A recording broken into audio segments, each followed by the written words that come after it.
Hi అండి, అందరికీ నమస్కారం. కుక్ విత్ స్వర్ణ యూట్యూబ్ ఛానల్కి స్వాగతం. ఈరోజు మనం శివరాత్రి స్పెషల్గా ఎంతో రుచికరమైన పెరుగు పులుసు ఎలా చేయాలో చూద్దాం. ఇది చాలా సింపుల్ రెసిపీ. ఇంట్లో ఉన్న వాళ్ళందరూ చాలా ఇష్టంగా తింటారు. పెరుగు అంటే ఇష్టం లేని వాళ్ళు కూడా ఇలా చేస్తే చాలా రుచిగా తింటారు. ఇది సమ్మర్కి చాలా బాగా ఉపయోగపడుతుంది. శరీరాన్ని చల్లగా ఉంచుతుంది.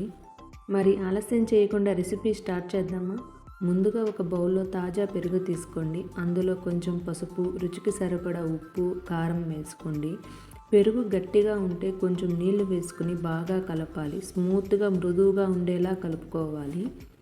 నేను వీడియోలో చూపించినట్టుగా బాగా మిక్స్ చేసుకోవాలి.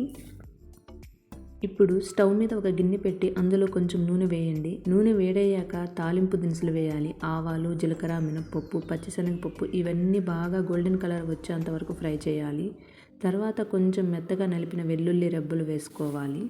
అవి వేగిన తర్వాత 2 ఎండుమిర్చిని వేసుకోండి. చివరగా కరివేపాకు వేసి బాగా వేయించండి. ఇప్పుడు ముందుగా కట్ చేసి పెట్టుకున్న 2 మీడియం సైజు ఉల్లిపాయలు వేసుకోండి.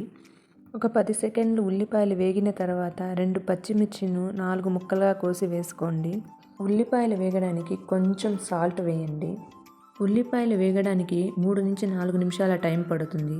ఉల్లిపాయలు పూర్తిగా వేగాల్సిన అవసరం లేదు. 60% ఉడికితే చాలు.